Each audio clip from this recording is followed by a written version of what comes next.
I was the bartender at a wedding that turned into absolute chaos. A drunk groom, a creepy DJ, a destroyed cake, and a fire in the middle of the reception. Still wonder if that marriage even survived.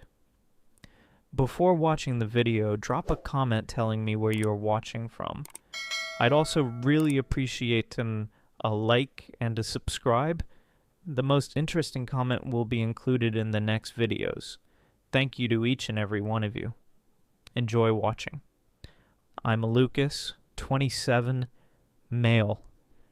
And I swear this is one of those stories that sounds like it belongs in a bad comedy movie, except I was standing there stone sober watching it unfold with a bar rag in my hand. I was the bartender at this wedding. Not a guest, not family, just hired to sling drinks in the middle of what turned into absolute chaos. I've been doing weddings for a couple years by then, and you get used to the weirdness. Drunk uncles trying to tip you with quarters, bridesmaids crying in the bathroom, groomsmen puking in the parking lot. It's all part of the gig. But nothing, and I mean nothing, prepared me for this one. The first red flag hit before the ceremony even started. It was an outdoor wedding, nice little rented garden venue, white chairs lined up in rows, fairy lights strung in the trees. Look picture perfect for about an hour. Then the sky just split open like the world was ending. I'm talking lightning, sideways rain, wind so bad it knocked over a whole row of chairs before the first guest even sat down. The staff were running around panicking, trying to get people inside. I was tucked under the reception tent watching the whole setup literally blow away and thinking, this marriage is already cursed. And the groom? The guy was hammered. Like, slurring his words, trying to dance on a chair, hammered. Before the ceremony. He'd been pre-gaming since noon, and by the time I met him at the bar around 3:00, he'd already downed half a bottle of whiskey. He leaned over the counter, gave me that too long stare, and said, "You're cute for a bartender, you single?" With his fiance's family walking past him. I laughed it off like we're trained to do, but he kept going. Asked for my number, winked at one of my coworkers, then straight up told another bartender she had the kind of legs you write songs about. This man was about to get married in less than an hour. I remember looking at the bride then. She was pacing near the tent, a dress hem soaked from the rain, hair starting to frizz. Her smile was stuck on like glue, the kind that doesn't reach your eyes. She kept glancing at him like she wanted to scream, but couldn't risk making a scene. And in that moment, it hit me. She already knew who he was. This wasn't surprise, this was resignation. When the storm finally forced everyone inside, the ceremony went ahead anyway. Groom could barely stand straight. Best man had to keep steadying him like he was a newborn deer. Vows slurred, rings nearly dropped, kiss so sloppy the bride actually flinched. Everyone clapped, but it felt more like relief than celebration, and I stood there, hands on the bar, thinking, this night is only getting worse. The reception kicked off like someone hit fast forward on the chaos. Once the ceremony ended, everyone stampeded toward the bar. I swear I made 40 drinks in the first 20 minutes. It wasn't a gentle warm-up. It was a straight sprint into blackout territory. The groom, let's call him Ryan, was first in line, of course. Still in his suit, hair plastered to his forehead from the rain, eyes glassy. He slammed his hand on the counter like we were in some dive bar at 2 a.m.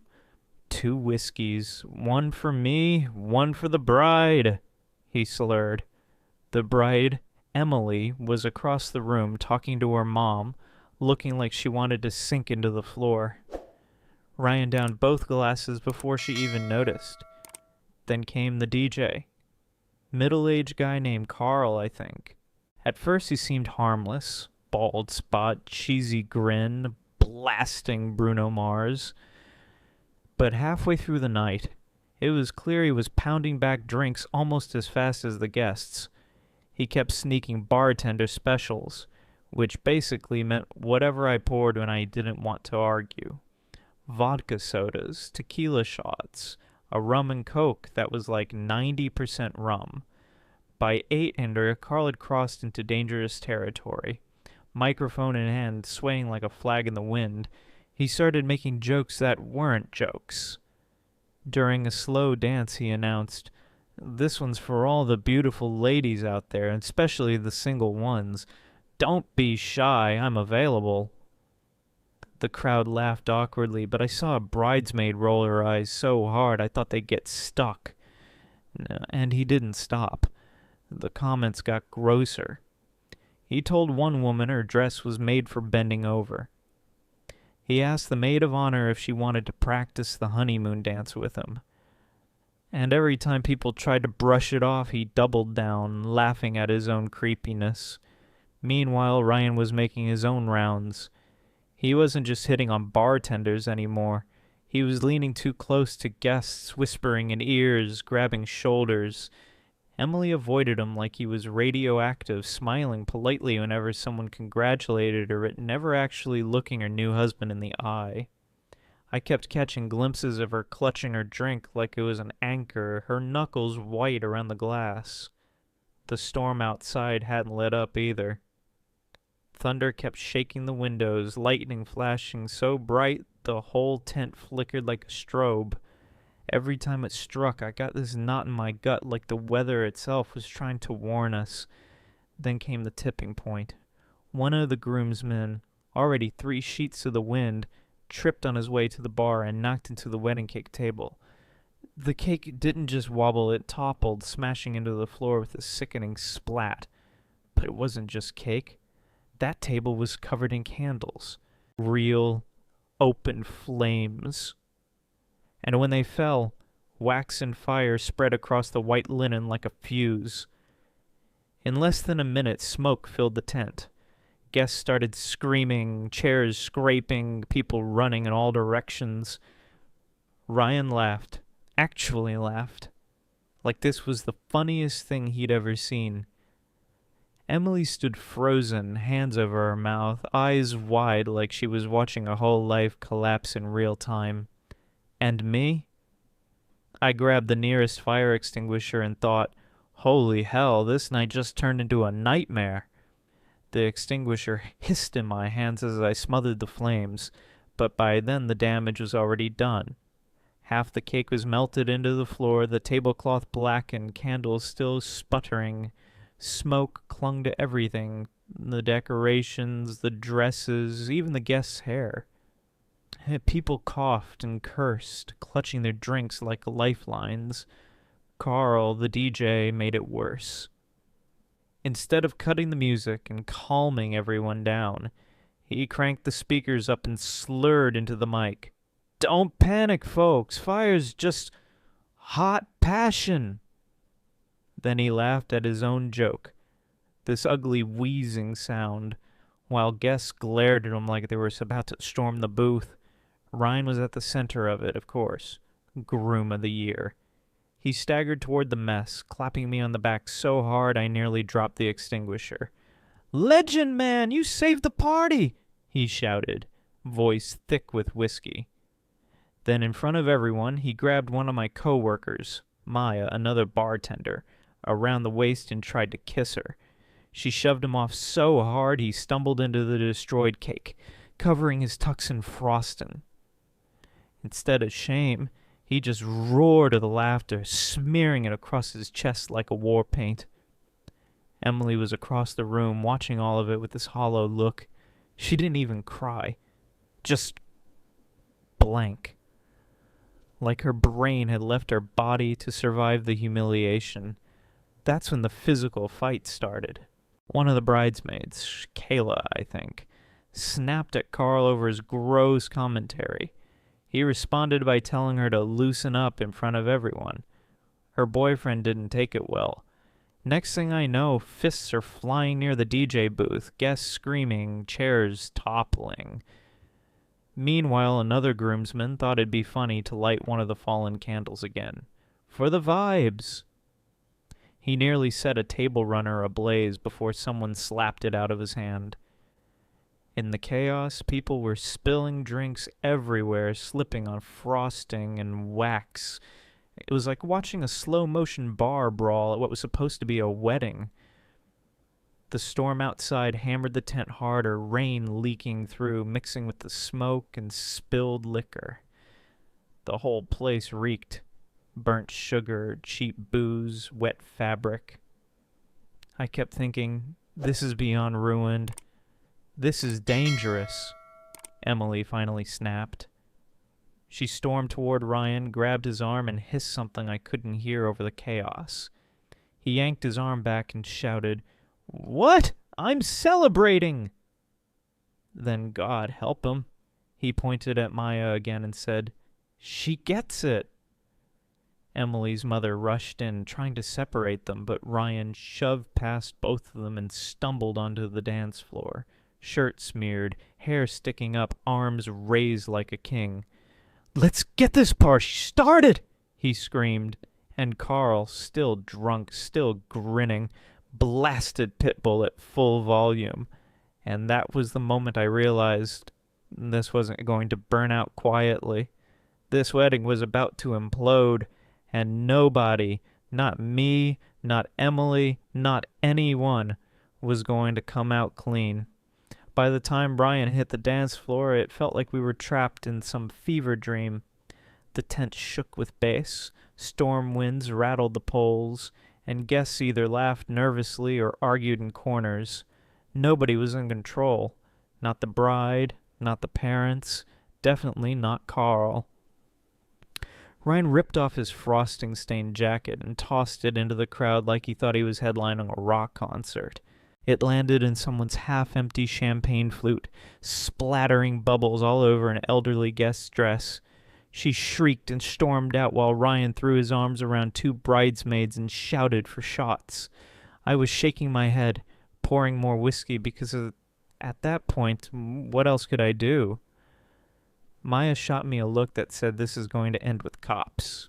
She wasn't wrong. And then Emily finally broke. She marched right onto the dance floor, her white dress dragging across spilled liquor and frosting. "Ryan!" she shouted, voice cutting through the music. For a second, everyone went quiet. Even Carl stopped his disgusting commentary and lowered the volume. Emily's face was red, her hair still frizzed from the storm, and she looked done. Like she'd been carrying this volcano for years, and it was finally erupting. "You're humiliating me!" she yelled. Her voice cracked, but she didn't back down. "You're supposed to be my husband, and you can't even make it through one night without acting like a drunk animal." The crowd froze. Guests shifted uncomfortably, some pretending to sip drinks, others openly staring. Ryan just laughed. Actually laughed. "Oh, come on, Em," he slurred, throwing his arm around one of the bridesmaids. "Lighten up, it's a party. Don't be jealous." That word, jealous, snapped something in her. She grabbed the microphone straight out of Carl's hand, her knuckles white around it. "Jealous? Of what? Watching my brand new husband paw at every woman here? Watching him humiliate me in front of my family?" Her voice echoed across the tent. Ryan tried to grab the mic back, but she held it out of reach. "You're a joke, Ryan, a drunk, selfish joke, and you've embarrassed me for the last time." Gas rippled through the crowd. Emily's mom rushed toward her, whispering frantically, but Emily shook her off. She turned, dropped the mic onto the sticky floor with a squeal of feedback, and stormed toward the exit, her train dragging behind her like a white flag in the mud. Ryan stumbled after her, cake still smeared across his shirt.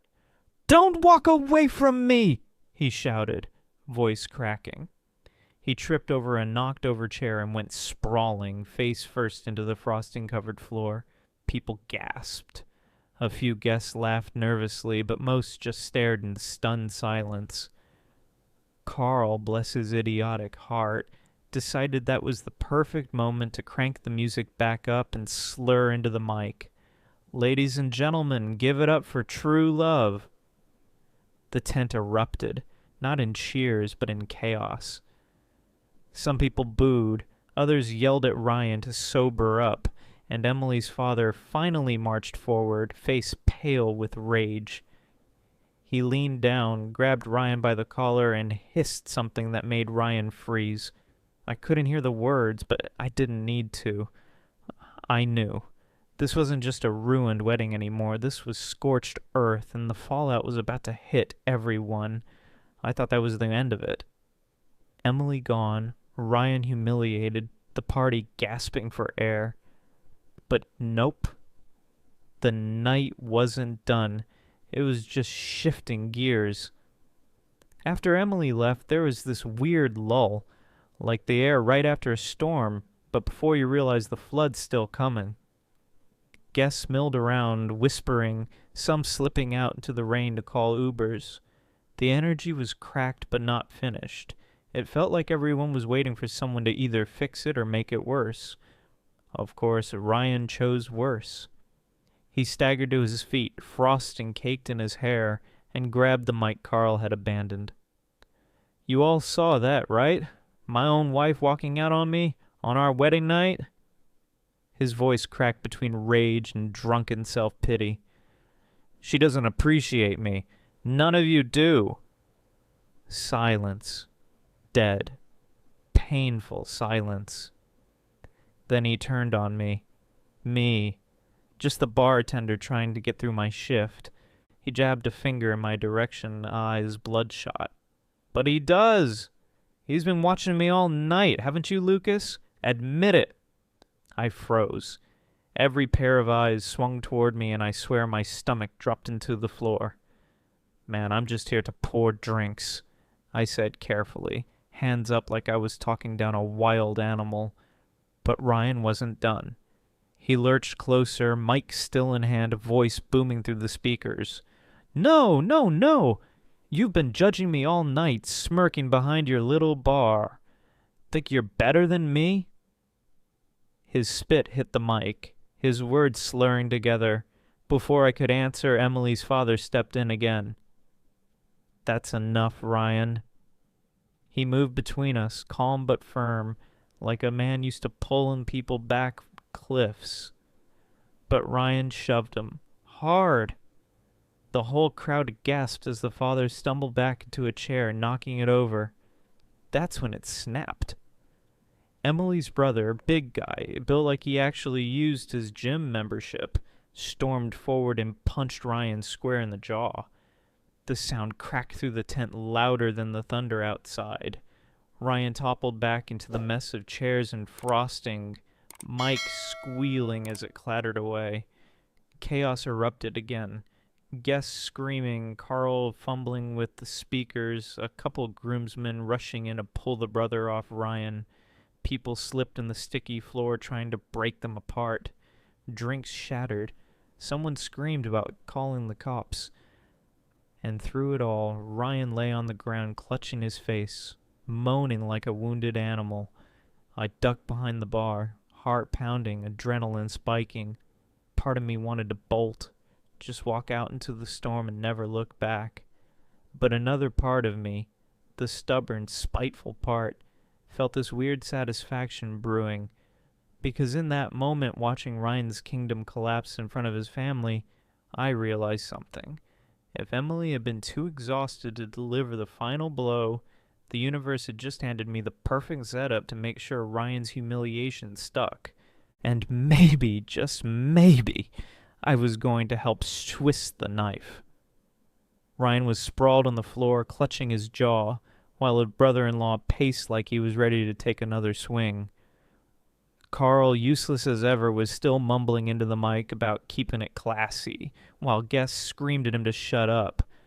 The smell of smoke, booze, and rain hung thick in the tent. It was hell, but also the perfect stage. I'll admit it, I don't usually meddle. Weddings go south all the time, and bartenders are just background characters.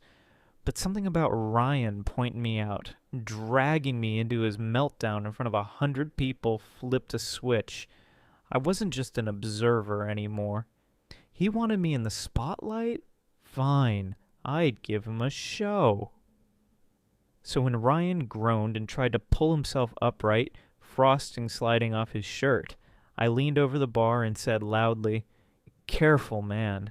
You've had enough for tonight. Why don't you call it before someone else calls the cops?" Every head turned, guests murmured, and Ryan predictably lost it. "You don't tell me what to do," he snarled, pointing a trembling finger at me. His voice cracked through the tent, still amplified by the damn microphone lying on the floor. "This is my wedding. I'm the king here." "King of what?" I shot back before I could stop myself. "Sloppy drunks and ruined cakes?" The gas that rolled through the tent was better than any applause.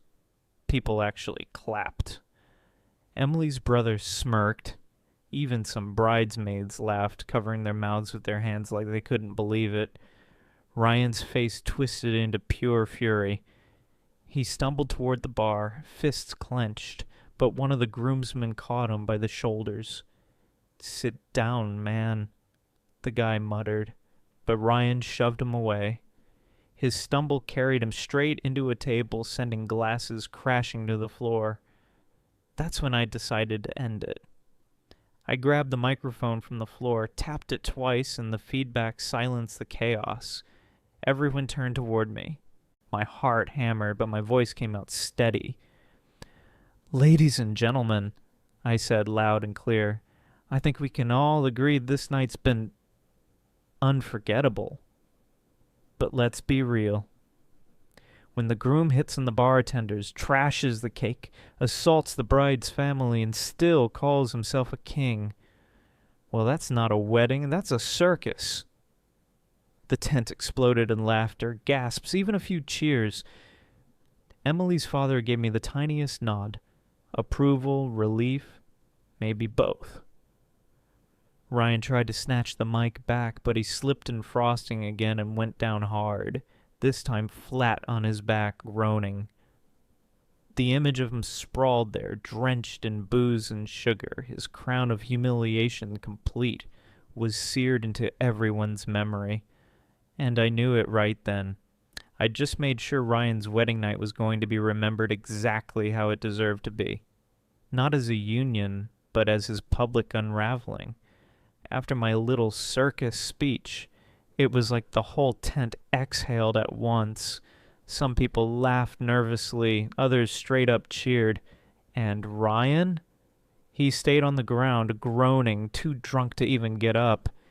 His groomsmen half-heartedly tried to help him, but he kept swatting them away, insisting he could handle it.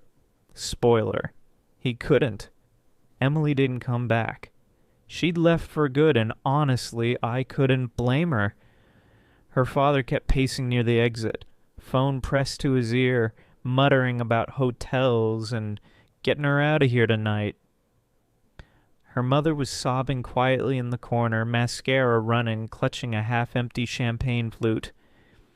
The guests looked torn between pity and amusement, like they weren't sure if they should comfort her or upload what they'd just filmed to TikTok. Because, oh yeah, people were filming. A lot of them. Half the crowd had their phones out when Ryan slipped the second time, and I saw the glow of screens pointed right at him when I called it a circus. The man had wanted an audience, and now he had one. Forever. Carl, the human dumpster fire of a DJ, finally got dragged off by a couple of angry guests after he made one more disgusting honeymoon joke. I don't know where he ended up. Probably in the same ditch Ryan should have been tossed into.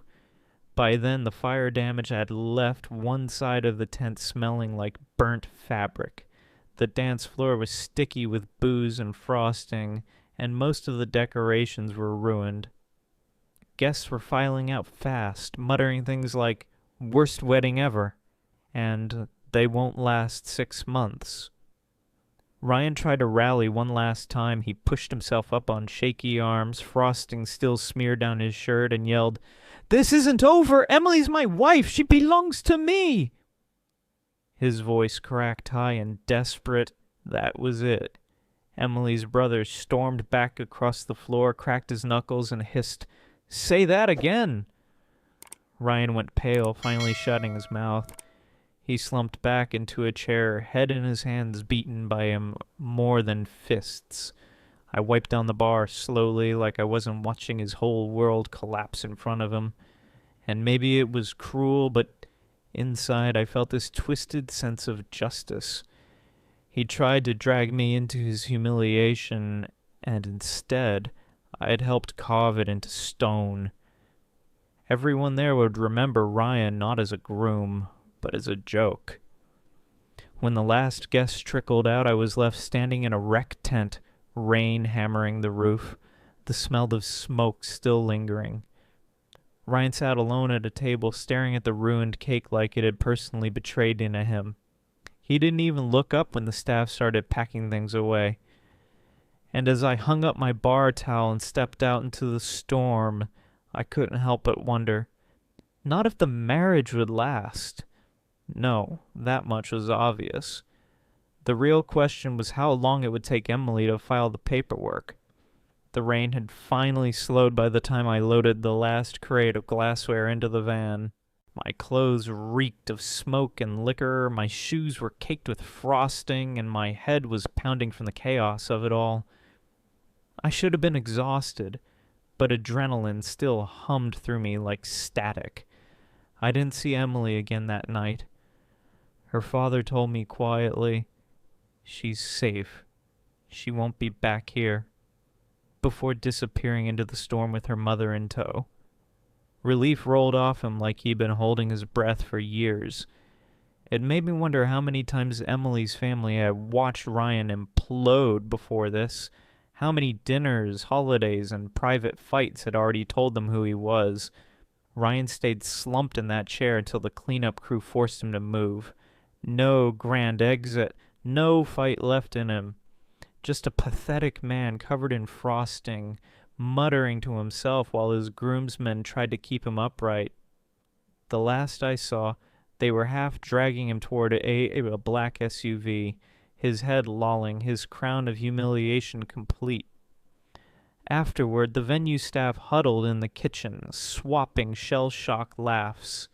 Maya kept shaking her head, muttering, "That poor bride," while another bartender replayed videos guests had already uploaded online. It was surreal. Watching Ryan's drunken collapse replayed on a shaky iPhone screen minutes after it happened. The internet doesn't wait. Neither does karma. When I finally got home around 3 a.m., I collapsed on my couch, still smelling of booze and smoke, and stared at the ceiling. The silence was deafening. My mind kept replaying Emily's face when she dropped that mic. Eyes blazing, voice trembling, but steady enough to finally call it what it was. That wasn't a breakdown. That was freedom in disguise. And Ryan, he had wanted to be the center of attention, the king of the night. He got his wish. Just not the way he thought. It's been years since that night, and sometimes when I'm setting up for another wedding, I catch myself wondering if Emily ever found peace. If she walked away for good, filed the papers, and built a quieter life without the chaos of Ryan dragging her down. As for Ryan, I don't wonder much. Men like him don't change. They just drink deeper, burn brighter, and collapse harder. That wedding became a legend among staff. We still call it the circus fire. Every time someone complains about a drunk uncle or a crying bridesmaid, someone shakes their head and says, "At least it wasn't that wedding." And me? I'll never forget it. Not because of the fire, the fights, or the cake smeared across a $2,000 tux, but because it showed me, in real time, what it looks like when someone's whole life crumbles in a single night. Ryan thought he was a king. but kings fall hardest when the crown is made of frosting. If you liked the video, subscribe to the channel and like it. You can also watch more shocking stories in the playlist.